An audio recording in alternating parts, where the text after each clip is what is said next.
Adrien Rupp est un artiste lausannois. Il est acteur, réalisateur, scénariste et romancier. Il se forme à la Haute École des Arts de la Scène de Lausanne, la Manufacture, puis rejoint les projets de Laura Kalotz et Alexandre Doublet. Il co-signe alors plusieurs créations, avant de se tourner de plus en plus vers l'écriture. Ses textes ont été mis en scène au théâtre sur les scènes suisses romandes et publiés dans la revue littéraire La 5e saison. Son premier roman, Le Cambrioleur, apparu aux éditions La Veilleuse en 2023 sous le nom de plume de Gai du Jeudi. Adrien nous expliquait l'autre jour qu'il avait choisi ce nom de plume en référence aux anarchistes qui signaient leurs textes en fonction des jours de la semaine. Je ne me trompe pas, c'est bien juste. C'est un peu résumé. En 2024, Adrien a reçu la bourse à la création de la ville de Lausanne pour son projet d'écriture actuel, qu'il espère bien terminer à Lavigny. Ce texte devrait être adapté pour la scène prochainement, 2026-2027. Il sera mis en scène et interprété par lui-même. Il a également été parmi les 3 finalistes de la bourse à l'écriture du Canton de Vaud 2024, et c'est en cette qualité qu'il a reçu cette invitation en résidence au Château de Lavigny, résidence soutenue par le Canton de Vaud. Alors c'est l'histoire d'un art de vivre à travers ma grand-mère.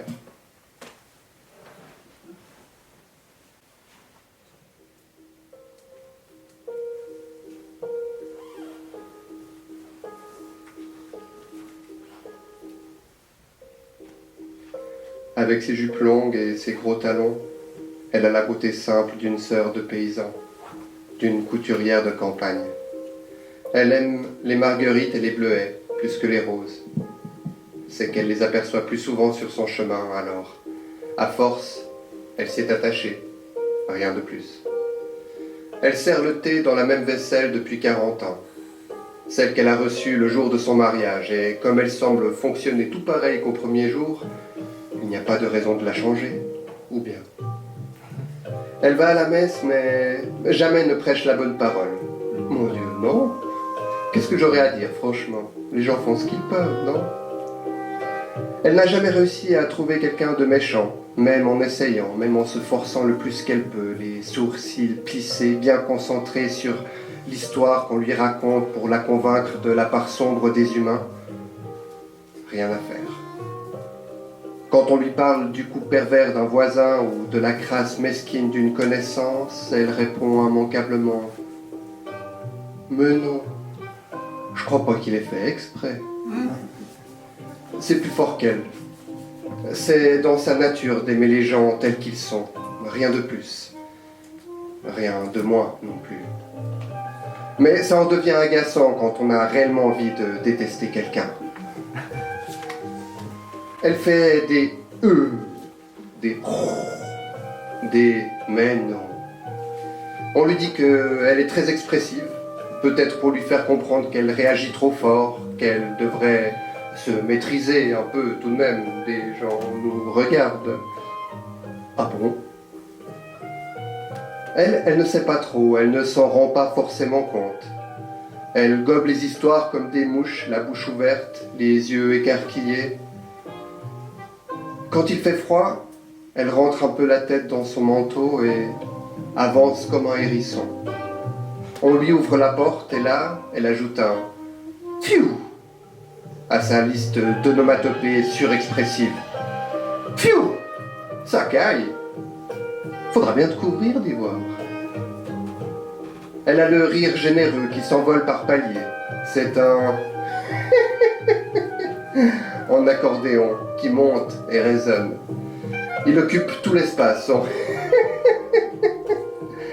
Il remue sa généreuse poitrine. Il masse les zygomatiques. Lorsque son surgit, il gifle les consciences tristes et endormies. Tous les visages se tournent alors vers elle, attendris.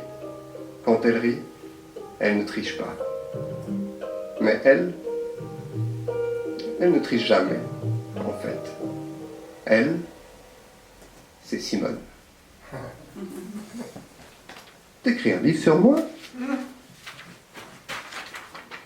On dirait, oh, mais je suis pas intéressante. Tu vas ennuyer les gens. Si ça les ennuie, ils n'ont qu'à partir. Quand même. Écris sur autre chose, voyons. Je fais ce que je veux. Oh, t'es bête, toi. Toi alors.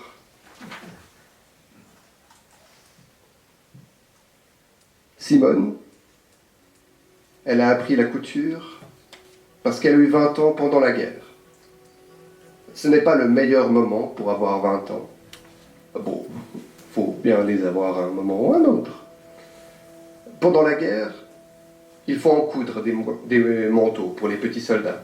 Alors Simone, sans formation préalable, elle en a cousu plus d'un.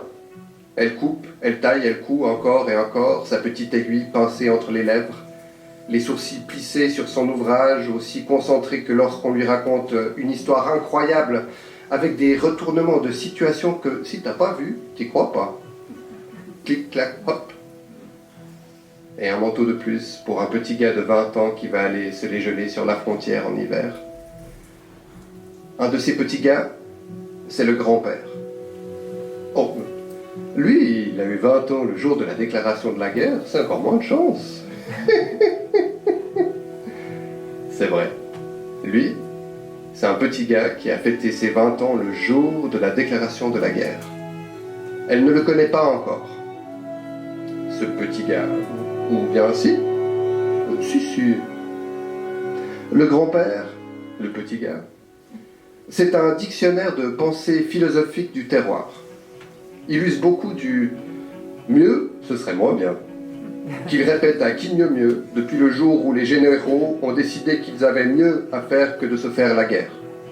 Ce jour-là, le grand-père a enfin pu aller dire à la Simone que, franchement, il avait quand même vachement plus de plaisir à regarder le coucher de soleil assis sur un banc avec elle que sans elle. Comme la Simone, elle s'est déjà fait plusieurs fois la même remarque, voilà qu'ils enchaînent lune de miel et coucher de soleil, et le grand-père peut commencer ses études de philosophie du terroir en savourant la vie autour d'un verre de blanc. Un jour sans vin est un jour sans soleil devient très vite l'un de ses grands classiques. Un jour sans vin est un jour sans soleil, mais attention, ajoute-t-il, solennel, serrant l'atmosphère autour de lui, la pressant comme un citron, avec un air soudainement grave, comme quand on lui raconte une histoire de héros qui hurle une phrase épique avant de mourir pour de bon sur une musique remplie de violons à ras-bord. Attention, souffle-t-il, encore, la voix chargée d'emphase brûlante. Un jour de vin est un jour sans soleil, mais le contraire n'est pas forcément vrai. Pour leur voyage de noces, ils ont fait 30 minutes en train et sont allés passer quelques jours dans la ville d'à côté, au bout du lac. C'était plus simple. Et on n'avait de toute façon pas de sous pour aller plus loin, mais c'était joli. Pour le grand-père, c'est la plus belle région du monde. Alors, c'eût été vraiment idiot d'aller plus loin pour trouver plus moche. Quelle chance on a quand même. Quelle chance on a. Puis, bien des années plus tard, ils achètent une petite voiture pour nous emmener, moi et les frangènes, au parc de jeux. Lui au volant et elle avec son joli sac rouge sur les genoux. Grand-père entonne des chansons apprises chez les scouts, tandis que la Simone a le regard tourné vers nous, un immense sourire qui lui traverse le visage comme un croissant de lune. C'est qu'elle a trop de plaisir à voir ses petits-enfants essayer de chanter à tue-tête des chansons qu'ils mémorisent à peine. Parfois, quand ça déraille trop, elle lâche son fameux plein de chaleur. Ça nous motive à chanter plus fort encore. Elle aurait fait une prof de chant du tonnerre, la Simone. Ça ne roule pas bien vite dans la petite automobile. On ralentit dans les virages, on ralentit au passage piéton, on ralentit au céder le passage, près des enfants qui jouent. Quand un chien se balade, on ralentit s'il pleut, s'il neige, s'il y a du vent, on ralentit pour admirer le paysage, pour contempler le lac miroitant la palette de chaudes et généreuses couleurs du coucher de soleil.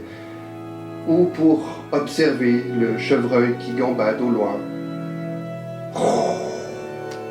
Qu'est-ce que c'est beau!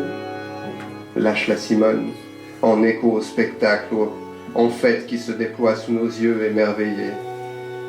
Parfois, à force de ralentir, on finit par ne plus avancer du tout. Qu'importe, avec le grand-père et la Simone, on n'est jamais pressé. Et si ça klaxonne derrière, il y a toujours le dicton qui fuse, tel un mantra au milieu d'un grand éclat de rire. Mais alors, faut pas se fâcher. On arrivera tous en même temps à Nouvel An.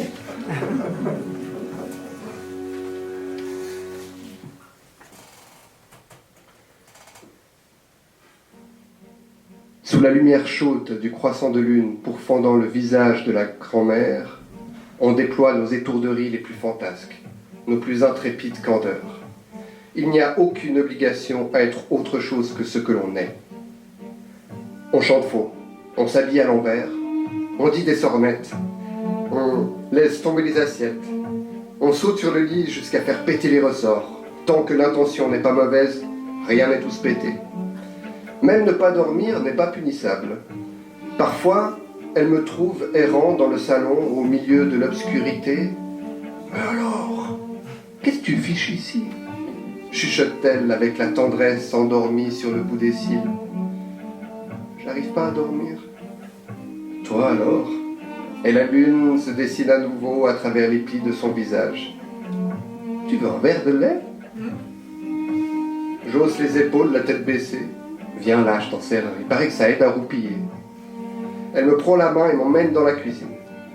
Ça sent la noix de muscade. Le grand-père, les cheveux en bataille, nous rejoint.